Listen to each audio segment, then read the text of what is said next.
오늘은 구원의 서정, 구원의 길 7번째 양자에 대해서 함께 말씀을 전하겠습니다.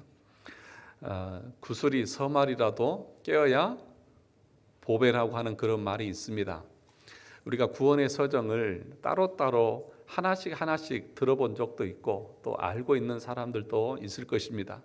그런데 이것을 처음부터 마지막까지 하나로 연결되지 않으면 이것이 얼마나 가치 있는 것이고 중요한 것인지를 놓치고 그냥 가볍게 지나가는 경우가 참 많이 있습니다. 그런데 여러분들이 이렇게 계속해서 이 설교를 들으면서 하나씩 사슬처럼 연결을 해서 우리의 구원이 어떻게 이루어져 가고 있구나라고 하는 것을 알게 되면 그것의 가치를 여러분들이 더욱더 크게 알게 될 것입니다. 그런 의미에서 이렇게 쭉 연결해서 배우는 것은 참으로 중요합니다. 그런데 오늘 말씀을 나눌 이 양자라고 하는 이 교리는 그렇게 중요하게 다루어지지 않습니다. 어느 부분을 중요하게 다룹니까? 소명과 그 다음에 중생, 그 다음에 회심, 칭의. 이 칭의까지 이 4단계를 사람들은 가장 중요하게 여기고 여기까지 가면 구원이 이루어졌다고 그렇게 이야기들을 합니다. 그래서 상대적으로는 이 양자에 대해서는 별로 다루지 않고 또 설교도 되어지지 않고 또 사람들이 중요하게 여기지도 않습니다. 그런데 분명하게 이 구원의 서정에서 양자에 대해서 우리에게 가르쳐주고 있습니다. 그래서 이 양자가 빠져버리면 양자가 없으면 무슨 문제가 발생하냐 하면 성화가 무엇인지에 대해서 우리가 알 수가 없습니다. 알 수 없다기보다는 성화에 대해서 잘못 알게 되어진다는 사실입니다. 그래서 이 양자 교리를 우리가 더 정확하게 알기 위해서는 양자와 비교하는 중생이 뭔지, 또 양자와 칭의가 어떻게 다른지, 또 양자와 성화가 어떻게 다른지 비교해 보면은 더 정확해집니다. 우리는 이렇게 하나씩 중생, 회심, 칭의, 양자, 성화 이런 것을 따로 구분하지 않고 우리가 예수 믿으면 구원 이 한마디로 그냥 하고 우리의 구원은 끝 그렇게 지나갈 때가 참 많이 있죠. 그런데 중요한 것은 이거를 구별해서 정확하게 알고 있어야 우리가 구원의 길을 갈 수 있다는 것입니다. 그러면 첫 번째로 양자와 중생을 같이 한번 보도록 하겠습니다. 양자는 중생과 다릅니다. 그러면 중생과 양자가 어떻게 다르냐 하면 중생은 뭐라고 했습니까? 거듭남, 즉 다시 태어나는 것을 말한다고 했습니다.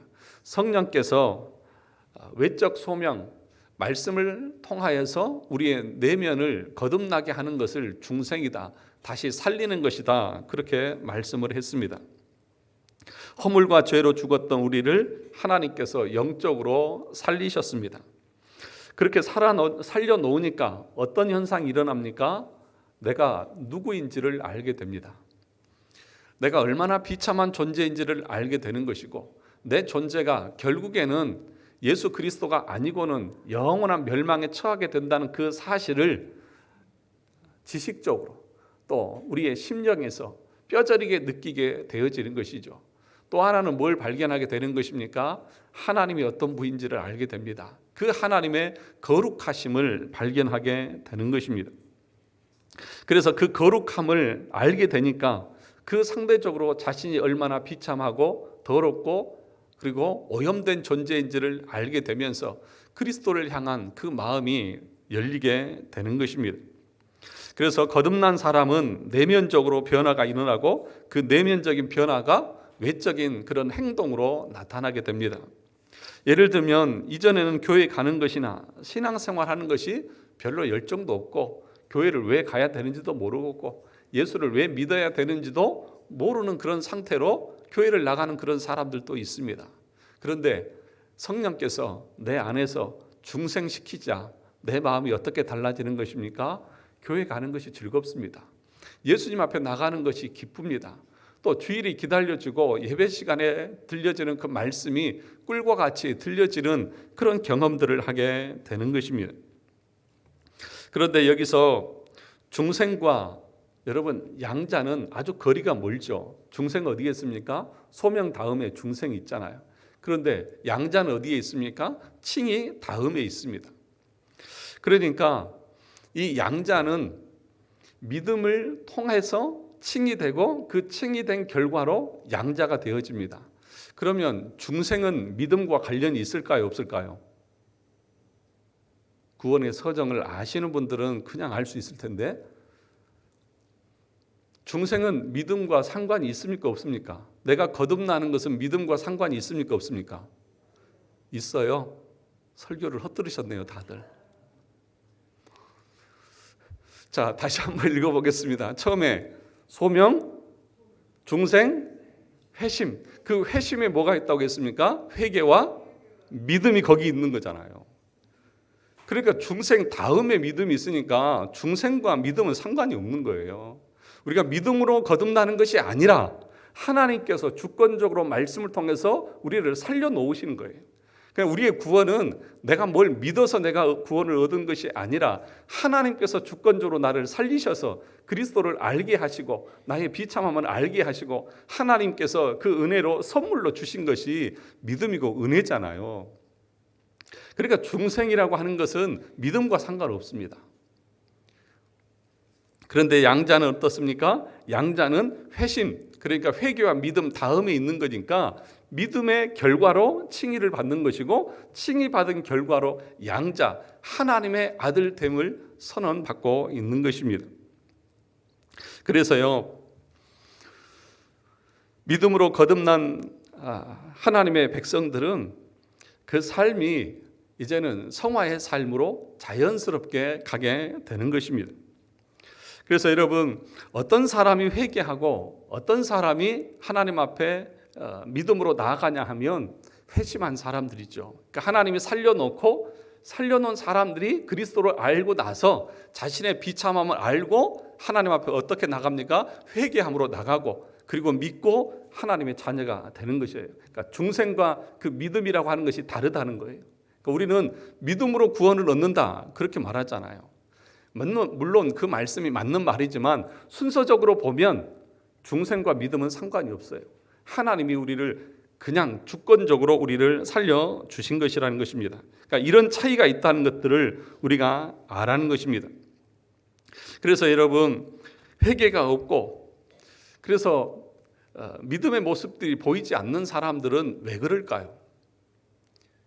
그것은 중생되지 않아서 그런 거죠. 거듭나지 않았으니까, 영적으로 살아나지 않았으니까 자신이 얼마나 비참한 존재인지를 모르고 하나님이 얼마나 거룩한 분인지 모르니까 여전히 의기양양하고 자기 일을 드러내면서 그렇게 자신이 의로운 척 그렇게 살아가는 사람들이 많이 교회에 있는 것이죠. 그러니까 그 사람들은 자신은 믿음이 있다고 말하는지 모르지만 이 구원의 서정을 통해서 비춰보면 아직 그 사람은 중생한 사람이 아니에요. 중생한 사람의 특징이 뭐라고 했습니까? 자신의 죄됨을 알고 목사님 말씀이 맞습니다. 저는 죽어 마땅한 죄인입니다. 이런 고백이 나오는 것이죠. 그리고 나서 엎드려서 자신이 은혜를 구하고 도움을 받을 수 있는 분은 하나님밖에 없으니까, 십자가의 은혜밖에 없으니까 그 앞에 엎드려서 날마다 울면서 주님의 긍휼하심과 은혜와 자비를 구하는 것입니다. 여러분, 예수 믿으면서 이런 회개의 과정들을 다 거치시고 회심의 과정을 거치시고 그래서 나의 비참함들을 발견하시고 지금 예수 믿고 있느냐 하는 것입니다. 그래서 칭의와 양자는 믿음이 조건이 되지만 중생은 믿음이 조건이 아니라는 사실을 여기서 알 수 있습니다. 정리하면 중생이 우리를 하나님의 자녀로 만들어 주는 것이라고 하면 양자는 나의 자녀됨의 위치를 유지시켜 주는 것입니다. 양자, 내가 하나님의 자녀라고 하는 그 사실을 늘 우리 가운데 생각나게 하고 유지시켜 주는 것입니다. 그리고 중생은 내 본성의 변화, 그래서 내 비참함도 알고 하나님 앞에 가고자 하는 그 마음도 열리지만 양자는 하나님과 나와의 관계의 변화를 말하는 것입니다. 그 전에는 내가 죄인이었지만 이제는 하나님의 아들로 그 주의가 바뀐 것을 양자라고 그렇게 말을 하고 있습니다. 두 번째로 양자와 칭의를 한번 보겠습니다. 양자는 칭의와 다릅니다. 양자와 칭의를 혼동해서는 안 된다고 말했습니다. 여러분, 칭의가 무엇입니까? 칭의는 의롭게 되어졌다. 그렇죠? 의롭다함을 받았다. 그런데 이 칭의라고 하는 말은 법정에서 쓰는 용어라고 말씀을 드렸습니다. 그러니까 하나님은 재판관으로 계시고 우리는 죄인으로 있다가 하나님께서 너는 의인 땅 법적으로 무죄 선언을 해주는 것을 칭의라고 말할 수 있다는 것입니다. 그러면 양자는 무엇입니까? 양자는 하나님이 재판관이 아니라 나를 사랑하시는 누구예요? 아버지예요. 그러니까 칭의는 우리가 재판관 앞에 서 있는 거고, 양자는 우리가 하나님 앞에, 아버지 앞에 서 있는 그 모습이 다르다는 것입니다. 따라서 칭의는 법률적 관계가 변한 것이라고 하면, 그래서 내 마음에 아무런 변화가 없습니다. 내가 의롭게 되어졌다, 그렇게 칭해졌다고 해서 내 마음에 아무런 변화도 없습니다. 그런데 양자는 아버지와 아들의 지위가 완전히 바뀌어졌기 때문에 그 마음에 변화가 일어납니다. 내가 누구의 아들이 되어졌어요. 그러면 그 아버지와의 관계가 어떤 관계가 될까요? 이분이 남의 아버지였다고 그러면 관심 없죠. 저기 걸어와도 하나도 반갑지 않죠. 그런데 내 아버지라고 하면 보고 싶습니까? 안 보고 싶습니까?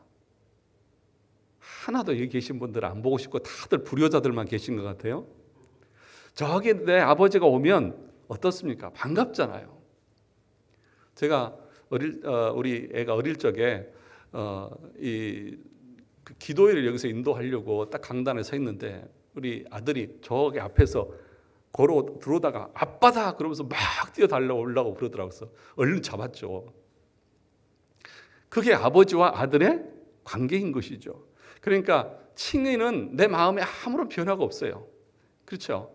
그런데 아버지와 아들의 관계가 양자가 되어지면 내 마음의 변화가 일어나는 거예요.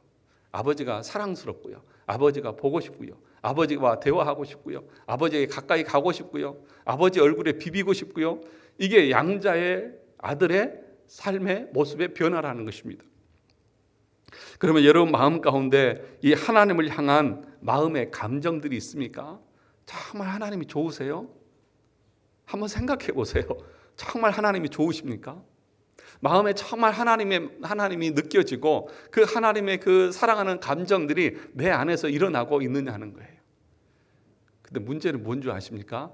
저와 여러분 많은 사람들이 그 하나님을 믿고 하나님을 아버지라고 부르면서도 내 마음에 그 아버지에 대한 감정들이 없어요. 너무 메말라 있어요. 하나님이 내 아버지다 그런데도 아무도 좋아하지 않나요? 표정들이 지금 너의 아버지 얘기하고 있는 것 같아요. 우리 아버지가 저기 삼성그룹의 회장이 우리 아버지입니다. 당신 아버지가 회장이다. 그러면 너무 좋아하실 것 같은데 하나님이 우리 아버지라고 말하는데도 누구도 좋아하지 않고 누구도 흥분하지 않고 누구도 들떠있지 않는 그런 표정들 같으세요? 뭐냐? 우리 마음의 감정들이 너무 메말라 있어요. 하나님을 향한 마음들이 너무 사그라들어 있어요. 그런데 여러분 진짜 양자가 되어졌다고 하는 것은 이런 마음의 변화들이 우리 가운데 일어나는 거예요. 여러분들이 이것을 모르니까 내 아버지가 하나님이시고 그 하나님의 아들이 내가 되어졌다고 하는 것들을 우리가 모르니까 여전히 내 마음은 미지근하고 밋밋하고 온 우주의 만물의 창조자 되시고 우리의 구원자 되시는 분이 내 아버지라고 말하는데도 아무런 마음에 그런 변화가 없는 거예요. 사랑하는 성도 여러분, 마지막으로 양자와 성화를 함께 비교해 보도록 하겠습니다. 성화는 양자 다음에 다음 단계로 오는 것이 성화죠. 그러니까 뭘 말하냐 하면 성화 그러면 우리는 그리스도를 닮아가고 또 선을 행하고 착한 일을 하고 뭐 그런 것으로 우리는 생각을 합니다. 그래서 그 성화의 삶을 우리가 의지적으로 막 노력하고 애쓰고 수고해서 이루려고 하는 것이 성화다 그렇게 생각하는 사람들이 많이 있습니다. 그런데 여러분 성화라고 하는 것은 내 의지로 되어지는 것이 아니라 양자된 하나님의 아들 된 자의 자연스러운 현상이라고 그렇게 말을 하고 있습니다. 자, 그래서 제임스 패커라고 하는 목사님은 이렇게 말했습니다. 성화는 단순히 복음이 우리를 이끄는 하나님과의 부자 관계에서 나오는 것과 조화된 삶이다. 성화가 뭐라고요? 내가 하나님의 아들 되었다고 하면 그 아들 된 자의 조화로운 삶. 여러분이 하나님의 자녀잖아요. 그 자녀다운 그 삶이 자연스럽게 흘러나온다는 것입니다. 이것이 성화의 삶이라는 거예요. 그러니까 칭의와 성화, 이걸 모르면, 양자 이것을 모르면 우리는 성화만 따로 떼어서 얘기를 하려고 하다 보면 내가 의지적으로 성화를 이루어 가려고 해요. 그런데 성경은 뭐라고 말하냐면 이것이 사슬처럼 연결이 되어져서 양자가 되면 자연스럽게 양자다운 하나님의 자녀다운 하나님을 향한 기쁨의 삶들이 자연스럽게 흘러나온다. 그것이 성화다고 그렇게 말을 하는 것입니다.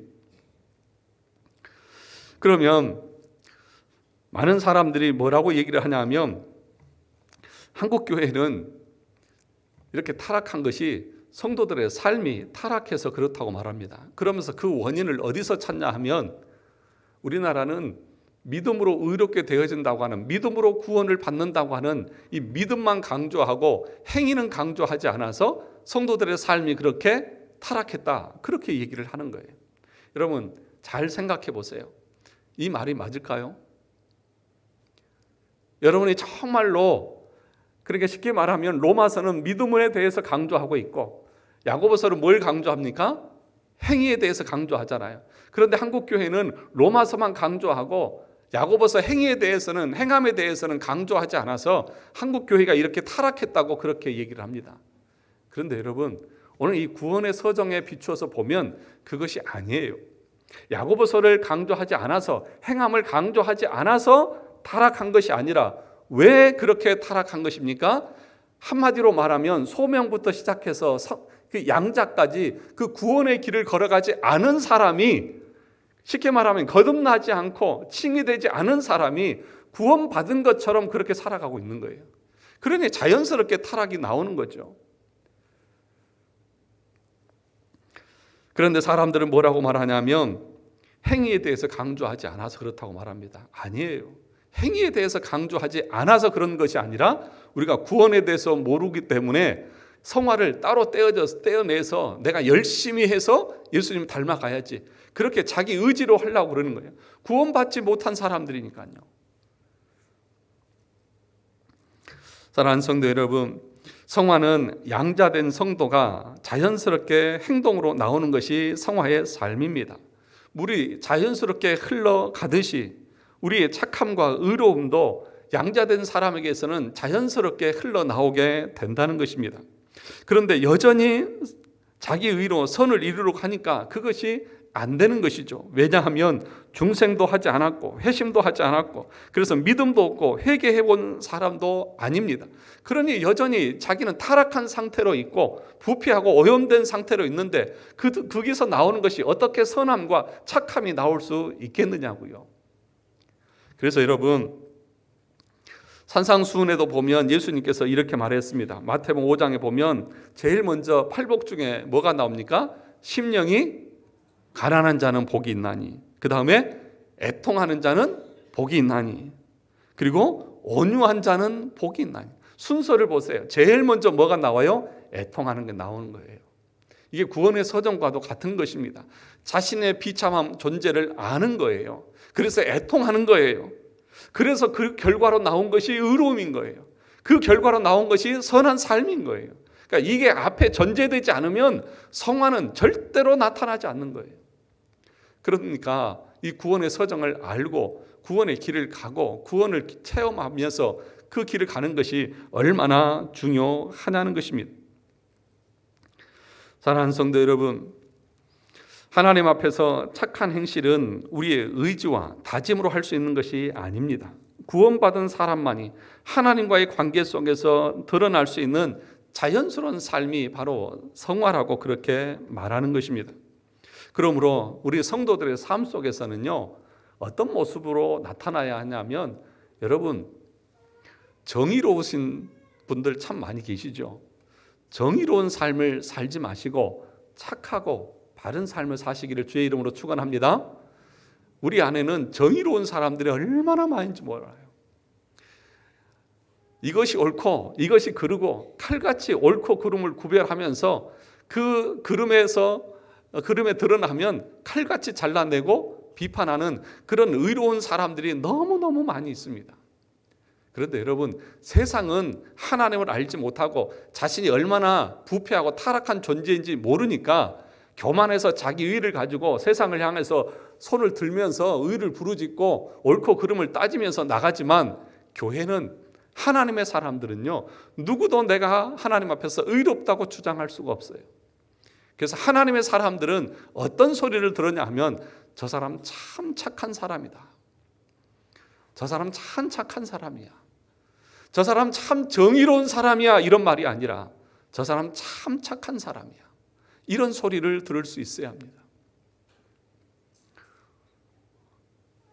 여러분, 제가 여러분을 향해서 이 성경을 좀 안다고, 그렇죠? 성경을 좀 안다고 여러분을 향해서 집사님, 권사님, 이건 잘못됐습니다, 계속 칼날로 잘라내듯이 이렇게 하면 여러분 살아남을 수 있을 것 같아요? 그런데 제가 어떻게 하는 것 같아요? 여러분들을 그렇게 판단하고 여러분들을 그렇게 심판하나요? 그렇지 않잖아요. 나도 똑같이 부패하고 타락한 인간이고. 그럼 어떻게 해야 됩니까? 우리 주님이 부패하고 타락한 인간을 싸매주시고 대신 담당해 주신 것처럼 같이 싸매고 품고 안고 위로하고 격려하면서 가는 것이죠. 그럼에도 불구하고 그것들에서 바른 길을 제시하면서 이끌어 가는 것이 목회자의 삶이 아니겠습니까? 그러므로 여러분, 정의로운 사람이 되지 말고 착한 사람이 될 수 있기를 주의 이름으로 축원합니다. 여러분, 마태복음 7장 12절에 보면 이렇게 주님께서 말씀하셨습니다. 그러므로 무엇이든지 남에게 대접을 받고자 하는 대로 너희도 남을 뭐 하라고요? 대접하라. 이것이 율법이요 선지자니라. 이걸 가리켜서 황금률이라고 그렇게 말합니다. 여러분은 여러분의 이웃들에게 어떤 대우나 어떤 대접을 받고 싶습니까?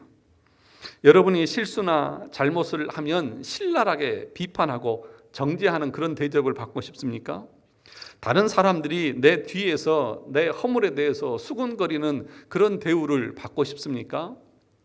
나에 대해서 누군가에게 험담하고 비난하는 그런 대접을 여러분들이 받고 싶습니까? 받기 싫잖아요. 기분 나쁘잖아요. 그러면 어떻게 하라고요? 내가 그런 거 하지 말라고요. 너도 그런 거 하지 말라고요. 그러지 않으면 된다고요. 여러분, 나도 다른 사람들에게 좋은 소리를 듣고 싶습니다. 칭찬하는 소리를 듣고 싶습니다. 다른 사람이 나를 귀하게 여겨주면 나도 기분이 좋습니다. 따뜻한 말 한마디 해주면 나도 너무 좋습니다. 여러분이 그게 좋으면 다른 사람에게 그렇게 하시라는 것입니다. 성경은 우리에게 뭐 대단한 것을 원하는 것이 아닙니다. 이것이 율법이고 선지자라고 하는 것은 이 성경의 핵심적인 사상이 그런 것과 같다는 것입니다. 그런데 거듭나지 않고 중생하지 않으니까 우리는 어떻게 합니까? 정의로운 사람들이 되어가지고 옳고 그름만을 분별하지 사람들을 향해서 착함과 선함을 드러내지 못할 때가 많이 있습니다. 여러분, 나를 향해서 눈에 불을 켜고 달려들지 않고 언제나 웃으면서 나를 대접하고 섬겨주려고 하고, 누가 이런 사람을 싫어하겠습니까? 그래서 그런 사람들은 누구도, 세상 사람들도 저 사람은 참 착해 하면서 칭찬하는 것입니다. 사랑하는 성도 여러분, 양자된 자에게는 이런 삶이 자연스럽게 흘러나온다는 것입니다. 이것이 성화의 모습이라는 것입니다. 그러면 이제 양자의 특권이 무엇인지를 함께 알아보도록 하겠습니다. 우리 요한일서 3장 1절에서 2절을 가서 보도록 하겠습니다.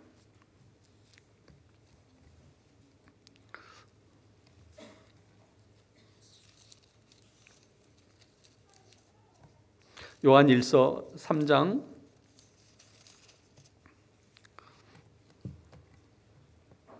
1, 2절 같이 읽어보도록 하겠습니다. 다 찾으셔서 같이 읽어보도록 하겠습니다. 요한일서 3장 1절 2절입니다. 389쪽 같이 읽어보겠습니다. 시작. 보라, 아버지께서 어떠한 사랑을 우리에게 베푸사 하나님의 자녀라 일컬음을 받게 하셨는가. 우리가 그러하도다. 그러므로 세상이 우리를 알지 못함은 그를 알지 못함이라. 사랑하는 자들아, 우리가 지금은 하나님의 자녀라. 장래에 어떻게 될지는 아직 나타나지 아니하였으나 그가 나타나시면 우리가 그와 같을 줄을 아는 것은 그의 참 모습 그대로 볼 것이기 때문이니. 여기서 중요한 특권이 있습니다. 뭐냐 하면 우리들은 나중에 우리 주님이 나타나실 때에 우리 주님과 똑같아진다는 것입니다. 양자는 우리 주님과 똑같아지는 특권을 누린다는 것입니다. 거기 본문을 보시면 그가 나타나시면 우리가 누구와 같을 줄 아는 것은 그와 같을 줄 아는 것은 여기서 그가 누구예요? 예수 그리스도를 말합니다. 예수 그리스도를 닮은 은혜와 특권을 누린다는 것입니다. 마지막 우리가 심판대 앞에 딱 섰습니다. 그 심판대 앞에 서서 보니까 그 주님이 나와 똑같은 것입니다. 그런데 지금 이 세상은 우리를 잘 몰라요.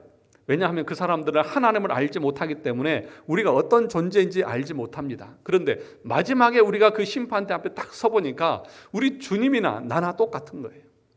대화를 해보니까 주님이 말하는 말이나 내가 하는 말이 똑같아요. 주님이 말씀하시는 가치관이나 내가 가지고 있는 가치관이 다 똑같은 거예요. 이게 누구라고요? 양자된 하나님의 자녀의 모습이라고요. 사랑하는 성도 여러분, 여러분의 생각과 우리 주님의 생각이 같습니까? 여러분, 예수님과 여러분들이 얼마나 닮아 있는 것 같습니까? 정말 여러분들이 예수님을 닮아 있는 것 같습니까? 여러분의 생각과 예수님의 생각이 같을까요? 그런데요, 예수를 알지 못하는 양자되지 않은 이 세상의 사람들은 그 예수님의 심판대 앞에 딱 서서 보니까 자기하고 생각이 완전히 다른 거예요. 말이 안 통하는 거예요. 그래서 우리 주님 뭐라고 말합니까? 너는 영원한 형벌에 처한다 라고 말씀을 하시는 것입니다. 그런데 여러분, 어떤 사람들은 아무리 말을 해봐도 말이 통하지 않는 사람이 있습니다. 가치관이라든지 생각하는 것 모든 것이 다 달라요. 성경은 똑같이 보고 있고 똑같이 예수를 믿고 있는데도 불구하고 어떤 사람들과는 말이 통하지 않는 사람이 있습니다. 왜 그럴까요? 성경은 하나인데 내용은 하나인데 왜 그렇게 다를까요? 여러분 주변에 성도들끼리 대화하다가 꽉 막혀 보신 적 있습니까? 어떻게 저 사람은 저렇게밖에 생각을 못하지? 아직 중생하지 못해서, 아직 양자의 모습이 나타나지 않아서 그 모습 가운데에 주님 닮아가는 모습들이 하나도 없는 것입니다. 여러분 에베소서 4장 13절 15절에 보면 이렇게 말합니다. 우리가 다 하나님의 아들을 믿는 것과 아는 일에 하나가 되어 무엇이 되어요? 하나가 되어 온전한 사람을 이루어 그리스도의 장성한 분량이 충만한 데까지 이르리니 이는 우리가 이제부터 어린아이가 되지 아니하여 사람의 속임수와 간사한 유혹에 빠져 온갖 교훈의 풍조에 밀려 요동하지 않게 하려 함이라. 오직 사랑 안에서 참된 것을 하여 범사에 그에게까지 자랄지라. 그는 머리니 곧 그리스도라. 누구에게까지 자라가라고 말합니까? 그리스도의 장성한 분량에까지 자라가라고 말합니다. 예수 그리스도를 닮아가라고 말씀하고 있는 것입니다. 양자에게는 이런 삶이 자연스럽게 나오는 것입니다. 누구를 닮아가는 모습이요? 그리스도를 닮아가는 모습. 그래서 그렇게 이 땅에서 그리스도를 닮아가는 성화의 삶을 쭉 살다 보면 마지막 그 심판대 앞에 딱 서서 우리 주님과 대화를 나눠보면 주님이나 나나 똑같은 거예요. 왜요? 이 성경이 주님의 말씀이기 때문에. 또 하나가 있습니다. 에베소서 1장 5절과 6절에 보면 이렇게 말합니다. 그 기쁘신 뜻대로 우리를 예정하사 예수 그리스도로 말미암아 자기의 아들들이 되게 하셨으니. 누구요? 자기의 아들들이 되게 하셨으니 이는 그가 사랑하시는 자 안에서 우리에게 거저 주시는 바 은혜의 영광을 찬송하게 하려 함이라. 양자가 된다고 하는 것은 무슨 뜻이냐면 하나님이 내 아버지가 된다는 것이고 내가 그 하나님의 아들이 된다는 것입니다. 그런데 여러분, 여기서 중요한 것이 뭐냐 하면 아들이 되면 뭘 받습니까? 아들이 되면 뭘 받아요? 상속을 하나도 안 받아보셔서 잘 모르시는군요. 자, 우리 로마서 8장 17절로 다시 가서 보겠습니다.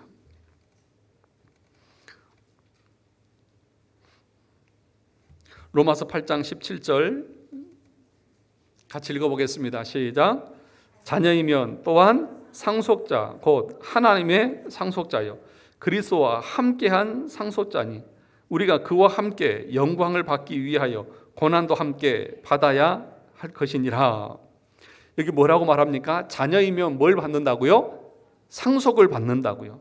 누구의 상속입니까? 하나님의 상속이에요. 누구와 함께 상속을 받습니까? 예수 그리스도와 함께 받는다고요. 여러분이 하나님의 양자가 되어져서 누리는 특권 중에 하나가 뭐냐면 하나님을 내 아버지라고 부른다고 하는 것은 내가 그 하나님의 상속자가 되어졌다는 것입니다. 그런데 그 상속이 어느 정도냐 하면 아버지의, 하나님 아버지의, 그리고 예수님이 가지고 있는 그 모든 상속을 나도 똑같이 받아 누린다는 거예요. 아무도 안 즐거워하고 아무도 기뻐하지도 않고 대그룹의 상속자가 되어졌다고 하면은 놀라서 뒤로 넘어질 텐데도 하나님이 나에게 상속권을 주셨고 그 상속의 그 양은 우리 예수님께서 받은 그 상속과 똑같다고요. 이 땅에서의 부모님들은 자녀들이 여럿 있으면 상속의 양이 줄어들잖아요. 말째는 더 줄어들 수 있잖아요. 그런데 하나님의 그 상속은 무한하셔서 예수님이 받으시는 그 상속을 나에게 똑같이 해주신다고요. 그래서요, 이 온 우주를 통틀어서 모든 사람들이 부러워하는 존재가 누구냐 하면 하나님의 상속자예요. 믿으십니까? 그렇잖아요. 여러분 대그룹의 상속자 됐다면 다 부러워하잖아요. 그런데 우리를 가리켜서 성경은 뭐라고 말하냐면 하나님의 상속자다. 그게 양자의 특권이다. 그래서 뭐라고 말하냐면 천사들도 우리를 흠모한다. 천사들은 하나님을 섬기는 종인데 우리는 그 하나님의 자녀가 되어져서 그 자녀로서 누리는 그 상속과 그 특권들을 바라볼 때 천사들도 흠모하고 소망하고 기뻐하는. 그런데 오늘 17절을 보십시오. 17절 다시 보시면 그 마지막에 뭐라고 얘기하냐면 그리스도와 함께 한 상속자니 그 다음에 우리가 그와 함께 영광을 받기 위해서 그 다음에 무엇도 받아요? 고난도 함께 받는다. 그러니까 상속자에게는 두 가지가 있습니다. 첫째는 예수님과 같은 그 상속을 내가 다 누리는 것이 있고 또 하나는 하나님의 자녀가 되어져서 양자가 되어지면 이제는 특별 대상이 되는 거예요. 하나님의 특별 관심 대상이 되는 거예요. 대통령이 되면 그 전까지는 국가에서 아무도 관심을 두지 않다가 대통령이 되면 대통령의 자녀들에게 경호원들이 붙어요, 안 붙어요? 특별 관리 대상이 되잖아요. 여러분들이 하나님의 자녀가 되어진다고 하면 그 순간부터 하나님은 불꽃 같은 눈동자로 여러분들을 관찰하십니다. 여러분들을 보십니다. 이건 뭘 말합니까? 오늘 본문에 보니까 뭘 받아요? 고난도 함께 받는다. 그런데 우리가 받는 고난은요, 의를 행하다, 말씀대로 살다가 받는 고난이 아니라요, 때때로, 아니 거의 대부분은 우리가 우리 죄 때문에 받는 고난이에요. 그 죄 때문에 받는 고난으로 인해서 우리가 늘 눈물을 흘리고 고통스러워하고 아파하죠. 그러면 죄 때문에 당하는 고난을 당하는 것이 마땅하지만 또 하나님께서 그것을 우리의 죄를 보시면서 고난을 주시고 징계를 하시지만 그럼에도 불구하고 하나님은 울고 있는 우리를 향해서 안쓰러운 마음으로 오십니다. 세상은 우리를 향해서 손가락질하고 비난하지만 하나님은 우리의 죄로 말미암아서 우리가 고난 당하고 있을 때에 찾아오셔서 위로하십니다. 그러면 여러분 하나님의 자녀들은요 고난을 받게 되어 있고요 징계를 당하는 것이 당연합니다. 왠지 아십니까? 히브리서 12장 8절에 보니까 이렇게 말합니다. 징계는 다 받는 것이거늘 너희에게 없으면 사생자요 친아들이 아니니라. 자녀는 모든 부모는 자녀들을 징계해요. 그렇잖아요. 여러분 자녀 키우면서 야단 한 번도 안 치고 매 한 번도 안 들고 자녀 양육하신 분 계십니까? 없잖아요. 아버지 부모가 있는 자녀들은 다 그렇게 책망받고 그렇게 자라요. 만약에 그게 없다고 하면 뭐라고요? 사생자다. 부모가 없는 자다. 그러므로 여러분들이 하나님의 양자가 되어졌다고 하는 것은 지금부터 여러분들이 살아가는 그 삶 가운데서 죄를 짓고 잘못하면 하나님 어떻게 하세요? 채찍을 들으세요. 매를 때리십니다. 고난을 주십니다. 뭐하게 하기 위해서? 아까 말한 것처럼 성화의 삶, 그리스도를 닮아가는 삶을 살게 하기 위해서. 그래서 여러분, 칭이 되고 양자된 사람은 구원받는 것은 하나님이 하셔요. 그런데 우리 삶에서 하나님 말씀대로 살지 않고 불순종하면 그 삶 가운데 고난을 당합니다. 그래서요, 이 땅에서 여러분들의 행복과 불행은 여러분의 손에 달려 있어요. 여러분이 하나님 말씀대로 순종하고 하나님 기뻐하시는 양자의 삶을 살면 그 가운데 하나님이 주신 은혜와 복을 누릴 것입니다. 그런데 그렇지 않으면요, 계속해서 경건의 훈련을 시키십니다. 경건의 훈련. 여러분 지금 경건의 훈련을 받고 계신 분도 혹시 있을지 모르겠습니다. 경건의 훈련이 뭐예요? 우리는 경건의 훈련 그러면 뭐 누구 이렇게 도와주고 선행을 베풀고 착한 일하고 이런 게 경건이라고 생각하는데 아니에요. 우리 남자분들 다 알겠지만 훈련은 어떻게 해요? 실전처럼. 실전은 훈련처럼. 경건의 훈련은요, 실전이에요. 어떤 실전인 줄 아십니까? 여러분의 삶 속에서 아주 힘들고 고통스럽게 하세요.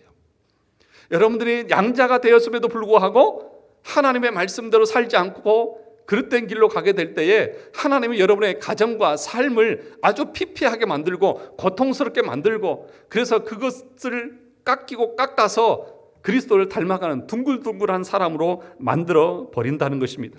이렇게 하나님은 우리를 성화시켜 간다는 것입니다. 그래서 야곱이 뭐라고 말했습니까? 바로 앞에서 내가 험악한 세월을 살았습니다. 험악한 세월을 살았습니다. 야곱이 어때요? 야곱이 어때요? 자기 외삼촌에게 사기당하고 자기 자녀들에게 그죠? 또 사기당하고 얼마나 많은 둥글게 고난을 겪습니까? 왜 그런 줄 아십니까? 하나님의 자녀이기 때문에 그렇습니다. 하나님의 자녀이기 때문에 야곱은요 그렇게 고통스럽게 고난의 삶을 살게 해요. 그래서 둥글둥글하게 해서 마지막에는 정말 그리스도를 닮아간 그 모습으로 만들어 가세요. 그런데 야곱의 형이 누구예요? 대답 안 하기로 마음 작정하고 오늘 아침에 나오셨어요? 추워서 그러시는 거예요? 야곱의 형이 누구예요? 에서는 하나님이 어떻게 하셔요? 손도 안 대요. 관심도 없어요. 그냥 내버려 둬버려요. 왜요? 하나님의 자녀가 아니거든요. 하나님의 양자가 아니거든요. 그러니까 여러분들이 두 가지를 기억하셔야 돼요. 내가 고난받고 있다고 하는 것은 내가 하나님 앞에 잘못한 죄가 있는지 없는지 돌아봐야 되는 것이고 그럼에도 불구하고 내가 낙심하고 하지 않고 좌절하지 않아야 될 이유는 또 뭐냐? 하나님이 내 아버지시기 때문에 나를 그냥 내버려 두지 않고 나를 이렇게 고난 가운데 이끌어 가시는구나. 나를 사랑하셔서 채찍하시는구나. 이 두 가지 마음이 우리 가운데 있는 거예요. 그래서 여러분 예수 믿는 사람들은요 고난 가운데 있으면서도요 낙심하지 않아요. 그렇다고 내가 아무런 의의가 없는 게 아니에요. 죄가 없는 게 아니에요. 죄가 있어요. 그러므로 죄를 돌아볼 수 있어야 됩니다.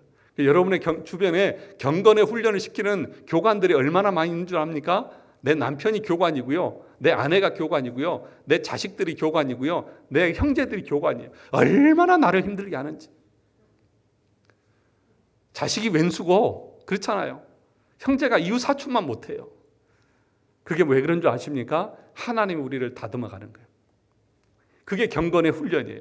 경건의 훈련, 뭐 착한 일 조그만 그게 경건의 훈련이 아니고요. 이렇게 모난 부분을 다 깎여 나가는 것이 경건의 훈련이라는 것입니다.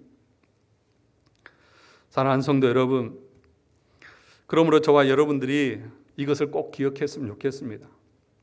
여러분을 하나님은 그렇게 양자는 고난을 겪게 하셔서 성화의 과정을 걷게 하신다고요. 여러분 주변에 많은 훈련 교관들을 세워서 여러분들이 힘들게 한다고요. 그러면 여러분 마음에 얼마나 마음이 힘듭니까? 주변의 사람들이 나를 힘들게 하니까. 그런데 여러분, 하나님 또 어떻게 하신 줄 아십니까? 하나님이 나를 그렇게 만들어 가시지만 나를 힘들게 하는 그 사람들은 하나님이 하나님 나름대로 심판하시고 징계하십니다.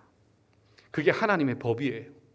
그래서 여러분 뭐라고 말하냐면 로마서 12장 19절에 보니까 이렇게 말합니다. 내 사랑하는 자들아, 내 사랑하는 자들아, 너희가 친히 원수를 갚지 말고 하나님의 진노하심에 맡기라. 기록되었으되 원수 갚는 것이 내게 있으니 내가 갚으리라. 하나님은 원수 갚아주신다고요. 나를 고통스럽게 하고 힘들게 하고 그래서 나를 성화시켜가는 도구로 사용하지만 그러나 그들을 향해서도 하나님은 반드시 심판하신다고 말씀하고 있습니다. 이스라엘 백성들이 출애굽할 때에 바로가 쫓아왔잖아요. 앞은 홍해가 가로막혀 있고 뒤에는 애굽의 군대가 쫓아오지 않습니까? 진퇴양난인 그 순간에 모세가 뭐라고 말합니까? 출애굽기 14장 13절에 보니까 이렇게 말합니다. 모세가 백성에게 이르되 너희는 두려워하지 말고 가만히 서서 여호와께서 오늘 너희를 위하여 행하시는 구원을 보라. 너희가 오늘 본 애굽 사람을 영원히 다시 보지 못하리라. 하나님께서 하나님의 자녀들을 뒤에서 추격하고 고통스럽게 하는 그 애굽의 군대들을 다 그 홍해에 집어 던져버리셨습니다. 하나님께서 하시는 거예요. 누구를 위해서요? 하나님의 자녀된 양자된 우리를 위해서요. 그러면 여러분 마지막 결론적인 내용인데 에레미야 10장 14절에서 16절을 가서 보도록 하겠습니다. 이사야 다음에 예레미야 10장입니다. 이것이 오늘 설교의 핵심이고 결론의 내용입니다. 예레미야 10장 14절에서 16절입니다.